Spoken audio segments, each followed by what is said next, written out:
Air hostess, pilot కావాలి అన్నదే మీ కల? అయితే ఏరో ఫాల్కన్స్ ఏవియేషన్ అకాడమీ అడ్మిషన్స్ కోసం డిస్ప్లేలో కనిపిస్తున్న నంబర్స్ కి కాంటాక్ట్ చేయండి. విద్యుత్ అవినీతికి సంబంధించి, ఎందుకంటే జగన్మోహన్ రెడ్డి గవర్నమెంట్లో విద్యుత్తుకు సంబంధించి అవినీతి జరిగింది అని కూడా మాట్లాడిన పరిస్థితి. విద్యుత్ అవినీతికి సంబంధించి ఇప్పుడు కూడా సేమ్ అదే విధంగా ముందుకెళ్తున్నారు అని చెప్పి కూడా మాట్లాడుకుంటున్న పరిస్థితి. దీని మీద దాంతోపాటు ధరలు ఏదైతే ఉన్నాయో నింగికి వెళ్తున్నాయి అన్నట్టుగా మాట్లాడుతున్న పరిస్థితి. వీటి మీద మీ విశ్లేషణ ఏంటి? ముందు విద్యుత్ అవినీతి దురదృష్టం ఏంటంటే ఈరోజు కొన్ని వ్యాపార సంస్థలు ఇర్రెస్పెక్టివ్ ఆఫ్ పార్టీ రాష్ట్రాన్ని ఏలుతున్నాయి. విద్యుత్తులో మేము ఒక్క పరికరమే చూసాం, ట్రాన్స్ఫార్మర్లు, వ్యవసాయ ట్రాన్స్ఫార్మర్లు. విద్యుత్ రంగంలో ప్రభుత్వ విద్యుత్ వ్యవస్థలో రకరకాల కాంట్రాక్టులు, ప్రాజెక్టులు నడుస్తుంటాయి. పోల్స్ దగ్గర నుంచి, కండక్టర్స్ దగ్గర నుంచి, సబ్స్టేషన్ల నిర్మాణం, సోలార్ పవరు, విండ్ పవరు, ఇప్పుడు దేర్ ఆర్ బ్యాటరీ ద్వారా సోలార్ పవర్ జనరేట్ చేసి బ్యాటరీలో స్టోర్ చేసి, యాక్సెస్ ఎనర్జీ అదే కదా మన కాంట్రాక్ట్స్ అనేది, అవి ఎన్నో రకాల కాంట్రాక్టులు సైన్ చేస్తున్నారు. అసలు అవినీతి ఏ స్థాయిలో ఉందో మనం చెప్పలేము.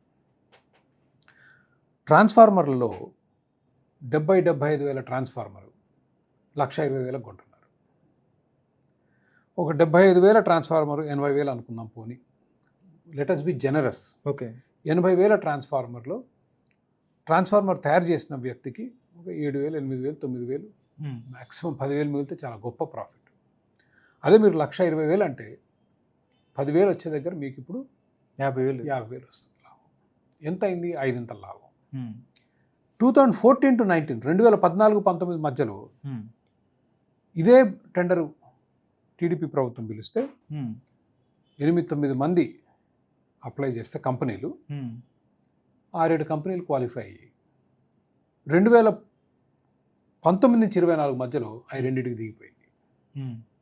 టెండర్ కండిషన్లు మార్చి ఎవరు పోటీకి రావడానికి వీలు లేకుండా ఒక కంపెనీకి సహాయం చేయడానికి, జగన్మోహన్ రెడ్డి మార్క్ షిరిడి సాయి అనే ఒక కంపెనీకి సహాయం చేయడానికి, షిరిడి సాయి ఎలక్ట్రికల్స్కి రకరకాల కండిషన్లు పెట్టి అందరినీ ఎలిమినేట్ చేశారు. ఏమంటాడు,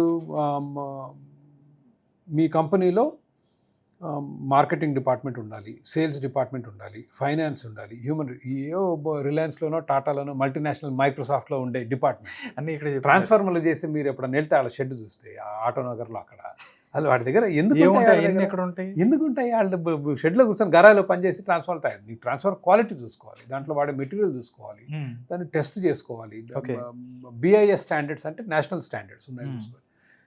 ఇట్లా చేసి ఒకటి అందరినీ ఎలిమినేట్ చేసి చివరికి వాళ్ళకి ఇచ్చుకున్నారు. మనలాంటి వాళ్ళ నోరు మూపించడానికి ఇంకో కంపెనీకి ఏదో ఇచ్చారు, టొషిబాని.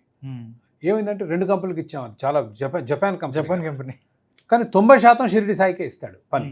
అవును, ఏంటి కాంట్రాక్ట్లన్నీ వీళ్ళకే ఇస్తాడు. వాళ్ళకి ఏదో ముఖస్థుతిగా ఒక 5%, 10% ఒక్కొక్క బిస్కెట్ 2 వేస్తారు నోరు మూపించడానికి. ఆ విధంగా చేస్తూ వచ్చారు. మరి ఈ అవినీతికి వ్యతిరేకంగా టీడీపీ ఎన్నికలకు ముందు చాలా గట్టిగా ప్రచారం చేసింది. ఎన్నికలు అయిపోయిన తర్వాత చూస్తే అదే పరిస్థితి కొనసాగుతుంది. మరి ప్రభుత్వం ఎందుకు మారింది? మీరు ఎన్నికలకు ముందు అవినీతి గురించి ఎందుకు ప్రచారం చేశారు? ప్రభుత్వంలోకి వచ్చిన తర్వాత ఎందుకు మారట్లేదు? ఏంటి అని చూస్తే, మీరు ఎన్నికలకు ముందు థ్యాంక్స్ టు సుప్రీంకోర్టు మనకు ఎలక్ట్రల్ బాండ్స్కి ఎవరెవరు డబ్బులు ఇచ్చారో చూస్తే వీళ్ళందరి దగ్గర టీడీపీ కూడా డబ్బు తీసుకుంది. అందరూ బయటకు వచ్చేసినాయి కదా. మరి స్పష్టంగా మనకు క్విడ్ ప్రో కో కనిపిస్తుంది కదా. మీరు లిక్కర్ స్కామ్ మీద అంత గట్టిగా దర్యాప్తు చేస్తున్నారు కదా. అవును, చాలా మంది అరెస్టులు కూడా జరిగాయి. విద్యుత్ స్కామ్ ముందు లిక్కర్ స్కామ్ నథింగ్. ఇప్పుడు ఈనాడు రాసిందండి, ఈనాడు అంటే టీడీపీకి కాస్త సానుభూతున్న పత్రిక. 92,000 కోట్ల రూపాయల కాంట్రాక్టులు షిరిడి సాయికి ఇచ్చారన్నారు. ఇప్పుడు నేను చెప్పింది 80,000 రూపాయలది 1,20,000కి అమ్ముతుంటే ట్రాన్స్ఫార్మర్, మరి 92,000లో మరి 25,000, 30,000 కోట్లు పెంచినట్లే కదా. ఇప్పుడు ఎందుకు ఒక ట్రాన్స్ఫార్మర్ వేసి మిగిలిన వాటిలో ఉదారంగా ఉంటారా? సేమ్ దాంట్లో కూడా ఉంటుంది కదా. ఉంటారు అనుకుందాం. స్మార్ట్ మీటర్ మనం చూసాంగా, 3-4 వేల స్మార్ట్ మీటర్ 15-20 వేలకు అమ్ముతున్నారు. ఇది కనీసం 80,000ది 1,20,000, అది 5,000ది 15,000 20,000కి అమ్ముతున్నారు smart meter.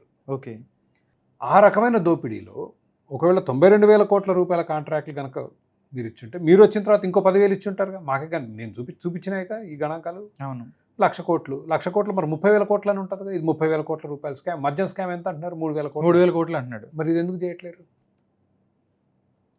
This is a much bigger scam. మద్యం కంటే ఇది ఎందుకు పెద్ద ఇష్యూ అంటే ప్రతి ఇల్లు బిల్లు పే చేస్తోందిగా. అంతే కదా, అక్కడ తాగేవాళ్ళు ఒక 10 ఇళ్ళు 5 ఇళ్ళు తాగేవాళ్ళు 5 ఇళ్ళు మా తాగే స్నేహితుడికి విజయవాడలో ఒక కమర్షియల్ ఆపరేషన్ ఉంది. పేరు చెప్తే బాగుండదు కాబట్టి చెప్పట్లేదు. బిల్లు పంపించాడు. చూసి ఎన్ని యూనిట్లు ఎంత వచ్చింది చూస్తే 14 రూపాయలు యూనిట్. అసలు యూనిట్కి 14 రూపాయలు చెల్లిస్తూ వ్యాపారం అసలు చేయటం సాధ్యమా? ఇప్పుడు భారతదేశం అభివృద్ధి చెందాలి, మన రాష్ట్రం అభివృద్ధి చెందాలి అంటే మీరు వ్యాపారానికి అనుకూలమైన వాతావరణం సృష్టించాలి కదా. ఇప్పుడు మీకు ఒక మ్యానుఫ్యాక్చరింగ్ ప్లాంట్ ఉందండి, ఫ్యాక్టరీ ఉంది. ఈ రకమైన విద్యుత్ ధరలు చెల్లిస్తే అసలు ఎట్లా చేస్తారు మీరు వ్యాపారం? దీనికి తోడు మళ్ళీ సోలార్ కాంట్రాక్ట్లు అన్నిట్లో అవకతవకలే కనిపిస్తున్నాయి కదా. ఇప్పుడు మనం జగన్మోహన్ రెడ్డి గారు ₹2.51 సెకీ అదానితో ఒప్పందం చేసుకుంటే 1,00,000 కోట్ల రూపాయల కుంభకోణం అన్నాం. మీరు పోయి యాక్సిస్ ఎనర్జీ తోటి చేసుకుంటున్నారు. ఇప్పుడు రకరకాల సోలార్ ఎనర్జీ ప్రాజెక్టులు అన్నిటికీ ₹3 పైన చెల్లిస్తున్నారు యూనిట్కి. అండ్ యాక్సిస్ ఎనర్జీ తోటి 3.5కి ఎంతో చేసుకున్నారు. పోయిన వారం యూపీనో మరి రాజస్థాన్ ఏ రాష్ట్రం గుర్తులేదు, సేమ్ అట్లాంటి డీలే 2.99కి చేసుకుంది. ₹2.90, 95, 99. సో ఈ విధంగా ధరలు తగ్గుతూ వస్తుంటే మన ప్రభుత్వాలు 25 సంవత్సరాలు కాంట్రాక్ట్లు ఇస్తున్నాయి సోలార్ పవర్ కాంట్రాక్ట్లు. అసలు ఉండే 5 సంవత్సరాలే కదా, 10 సంవత్సరాలు. 25 సంవత్సరాల కాంట్రాక్ట్ అంటే ఆర్కే గారు మీరు అన్ని మూసేసుకొని ఒక సోలార్ పవర్ కాంట్రాక్ట్ పెట్టుకుంటే మీరు ప్రభుత్వం కొనకపోయినా మీకు డబ్బులు ఇవ్వాలి ప్రభుత్వం. It's fixed. మీకు అసలు అట్లాంటి ఒకసారి ఎంఓయూ జరిగిందంటే వాళ్ళు ఇవ్వాల్సిందే అంతే. ఇప్పుడు ఎట్లుంటుందంటే మీరు మీ ఛానల్ ఉంది, మీ ఛానల్ ఎప్పుడు మీకు రెవెన్యూ పెరుగుద్ది? ఎక్కువ మంది చూస్తే పెరుగుద్ది. అంటే you have to work very hard. చాలా కష్టపడి ప్రజలకు అవసరమైన కంటెంట్ ఇస్తేనే చూస్తారు. లేదు ఆర్కే గారు మీకు చూసినా చూడకపోయినా మీకు నెలకి 10 లక్షల రెవెన్యూ గ్యారంటీ అంటే సోలార్ పవర్ అంటే అది. అందుకే అట్లా ఇవన్నీ వేస్ట్, టైం వేస్ట్. ఎవరినో పట్టుకున్న సోలార్ పవర్ కాంట్రాక్ట్ 25 ఏళ్ళు ప్రతి నెల ప్రభుత్వం మీ దగ్గర ఫిక్స్డ్ ప్రైస్ కొంటూ రావాలి. 25 ఏళ్ళు కొనాలి. ఇంకేముంది, మీరు ఈ కాంట్రాక్ట్ తీసిపోయి ఓ లోన్ తెచ్చుకుంటారు. లోన్ తెచ్చుకొని కడతాం, కట్టిన తర్వాత కాళ్ళ మీద కాలు వేసుకొని ఎంజాయ్ చేయటమే. సో అసలు ఈ ప్రపంచంలో ఎక్కడ ఇంత గ్యారంటీ ఉన్న రెవెన్యూ ఉన్న వ్యాపారం ఇంకోటి ఉండేది లేదు. ఎందుకంటే వ్యాపారం అంటే రిస్క్ కదండి. ఇప్పుడు మీరు హోటల్ పెట్టారు, అది నడుచుద్దో నడవదో తెలియదు. రోజు క్వాలిటీ ఫుడ్ ఇవ్వకపోతే, ఒక్కసారి ఫుడ్ బాగాలేకపోతే అంత ఫినిష్ రాడు కదా. రాడు, వాడు ఎప్పటికి రాడు హోటల్. ఎందుకంటే ఇంకో 100 హోటళ్ళు ఉన్నాయి. ఇప్పుడు సినిమా తీశారనుకోండి, అది హిట్ అయిద్దో ఫ్లాప్ అయిద్దో తెలియదు. బాగుంటే చూస్తారు, లేకపోతే లేదు. ఏ వ్యాపారం అయినా అంతే కదా. ఓకే, నాట్ ఈ వ్యాపారం అది కాదు. సో అందుకని మీరు అర్జెంటుగా సోలార్ పవర్ ఏదన్నా ఒకటి చూసుకోండి.